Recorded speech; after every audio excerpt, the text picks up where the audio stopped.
All right, guys, I want to show y'all something today. It's pretty big. I think it is anyways. Let's see.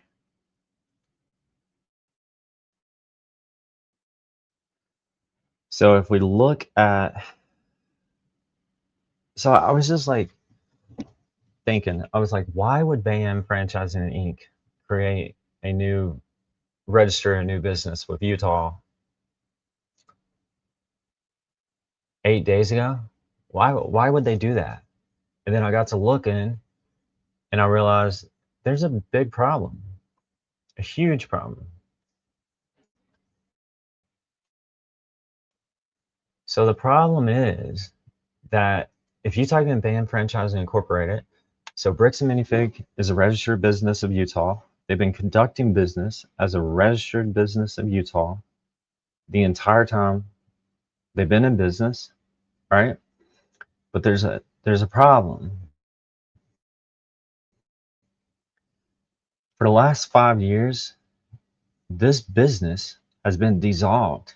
It doesn't exist. Like legally, the state does not allow Bricks and Minifigs to practice legal business under BAM Franchising Incorporated because it has been inactive.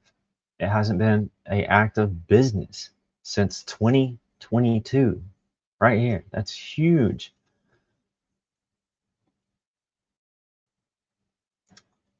I think this explains why they just filed for a new business entity, registered a new business in Utah. And that's because I think they're not dumb. They're not stupid. They're conniving. They're sketch. They're dirty. They're willing to do just about anything to cheat the system and cheat people. And I think that's exactly what they're doing here. I think they realized that people are going to look into after this thing exploded and millions of people are looking into this company. I think they realized, hey, somebody's going to log on to the Secretary of State and look at our business filings, and they're going to realize we're an inactive company and we've been inactive for 5 years. Oh shit. Well, not even that. How could you sue a company that's inactive, that doesn't exist? You can. So the legal documentation has been filed with the judge, right, to bring a lawsuit against BAM Franchising Incorporated. Well, when I went through a corporate lawsuit once before, and I'm not a lawyer, so I can't tell you the exact motion or filing that was filed for this, but at some point during the lawsuit, you you will file papers to see if the business is legit, if it's legal, and under if it has a parent company or umbrella company, because sometimes a business will try to avoid a lawsuit because they'll be like, oh, actually, you're suing us, but you're suing the wrong business because actually we're owned by a parent company and you need to sue that business. And it's just this huge game. So there's actually a filing that's dedicated to like bring to light all the parent companies, sister companies, umbrella companies. That way you can legally make sure you're suing the right company. That's what was explained to me when I went through my corporate lawsuit. But I will tell you this, I think obviously that's going to happen in the reckless bin lawsuit. Like obviously, he's got really good lawyers. They're going to want to legally acknowledge on paper, on record, that this business is legit and it's an active business. So I think what BAM Franchising Inc. Thought about was like, oh shit, we're going to get sued, and then they're going to dig into this. And they're going to find out we didn't even have an active LLC or corporation. We didn't even have a corporation active with the state of Utah. And the judge and everybody else that's involved in this is going to find that it's going to become public. So I think what they're trying to do is slide this in, register a new business 8 days ago, and when the judge or whoever looks into this, they're going to pretend like this was the acting business for the last 5 years, but it clearly has not been. This is a different business entity. It is a new business entity. It is active, and it's active July the 9th.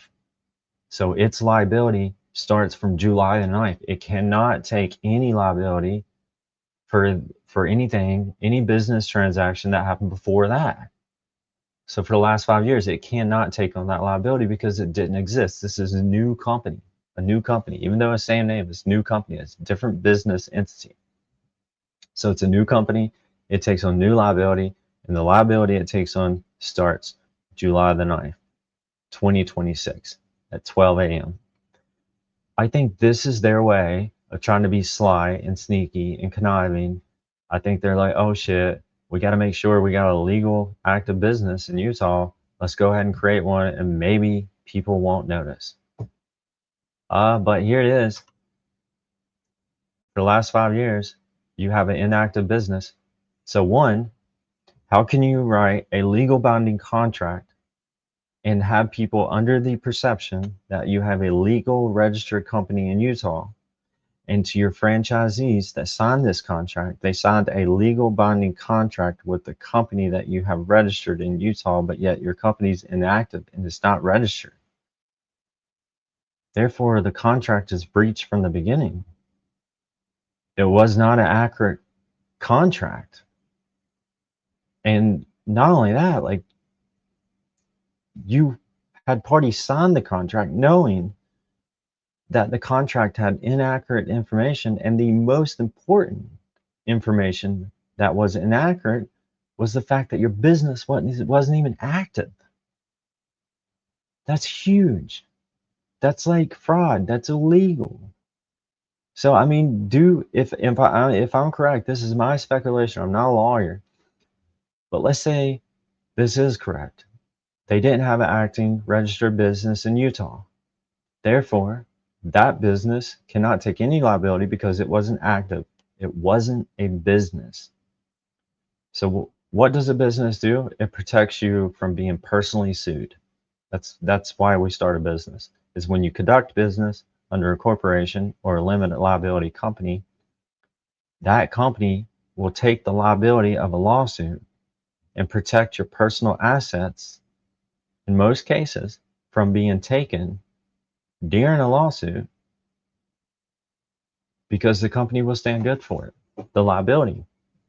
When you don't have a corporation, when you don't have a limited liability company and you get sued, you get personally sued, meaning your house, your cars, everything that's personally in your name, every asset that is your personal asset is on the line, is on the table.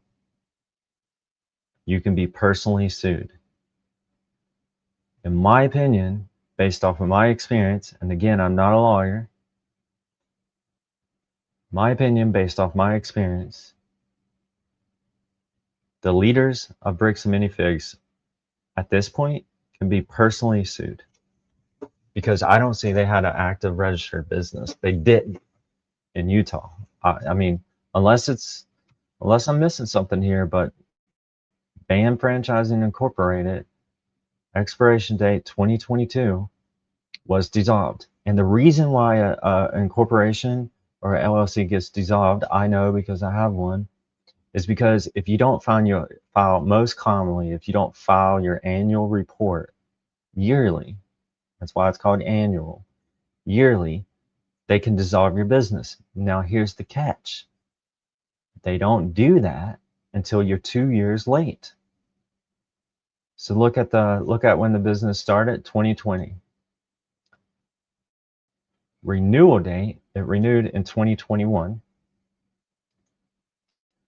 An expiration date of 2022. It was dissolved 2 years later, probably most likely because they did not file their annual reporting. But I can see the business was updated here in 2024. Update 2024. I don't know what was updated, but the business has been administratively dissolved and the expiration date was 2022. So I don't understand how the business can exist past 2022 when the expiration date, there was no renewal beyond the expiration date. None.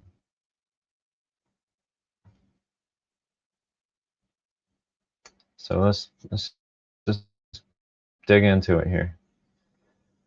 Mergers. Bam. Foreign entity, inactive, administratively dissolved, jurisdiction. Oh, jurisdiction is shows us nothing.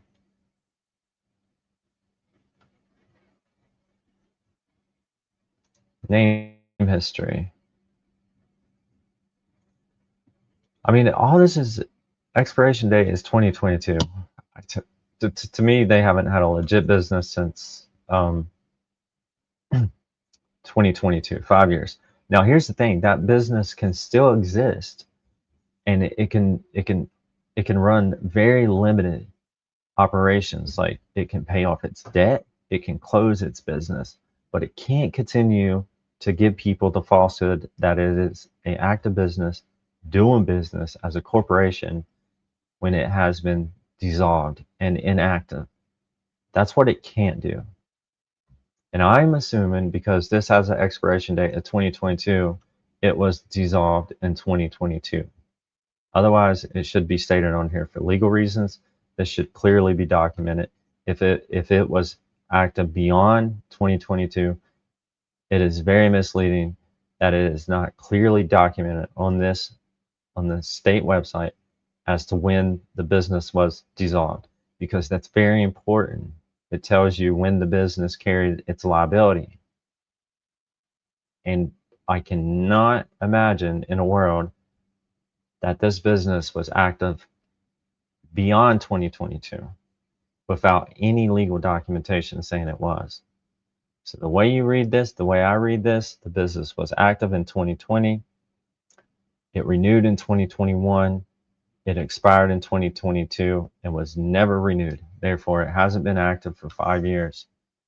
So during the whole time this reckless bin incident has been going on, BAM Franchising Incorporated, in my opinion, has not been a legal business.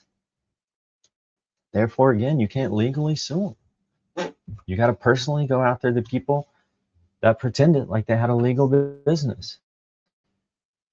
And I think creating a new filing with the state is the Hail Mary to save their asses and pretend to make it look like they've had a business this whole time that's legally registered and active with Utah. When in reality, I don't see it on the state of Utah website. So, I mean, if I'm missing it, tell me in the comments. I could be completely mistaken, but it is sketch that they created a business 8 days ago. The only reason I can think about, the only reason I can conclude is they did this to make it look like, because they're probably going to use this business on their court filings to pretend like, oh, the judge is going to look and see it's active. Who's going to look at who's going to dig into this and see, oh, it was, active since July the 9th and it's a new business? Maybe they will, maybe they won't. I don't know. But I can tell you this, before they created this new business, they were in a position where they had no business. So you kind of got to do something, right? I could be wrong about all this. Again, I don't know. People on YouTube have much farther knowledge than I do, and let me know in the comments below. Let me know if I'm wrong. But I will tell you this: if you don't have an active corporation or business, there's nothing there to absorb the liability of a lawsuit. You can personally be sued, and that changes the game. And in my opinion, if this is the case and BAM Franchising Incorporated is not settling this case and they're doing dumbass shit like this, they're I don't want to say the R word, but it just blows my mind. I mean, this is crazy. And think about this. So the franchisees possibly have an out. If they signed a contract under the assumption that this was a legit company registered in Utah and it wasn't, the contract is null and void, in my opinion. It's a breach. It didn't exist to begin with because it was false. and insurance. So if you have insurance on a business, but the business doesn't exist, what is the extent of the insurance coverage? Does it cover the business? No, it doesn't, because the business does not exist. So if they do have insurance to protect them against lawsuits, and they really didn't have an active business, and the insurance policy was for BAM Franchising Incorporated based in Utah, and the business was dissolved in 2022, and they had an insurance policy on that business, because really, I think it's a requirement to have insurance when you're operating as a large corporation like that with franchisees. Then the insurance policy is null and void. I mean, what's it covering? It's covering a business that doesn't exist. So therefore, the insurance policy cannot take any liability of a lawsuit, because the lawsuit cannot be brought against the company because the company doesn't exist. You guys tell me if I'm completely like far out there in outer space, if I got this right or not. Could be missing something. Again, I'm not a lawyer. This is my speculation. So please read into this. Don't take this as truth. Just take this as my opinion and do your own research. But let me know in the comments if I'm wrong. And let me know if you guys want to see me dig into this more. Thanks for watching.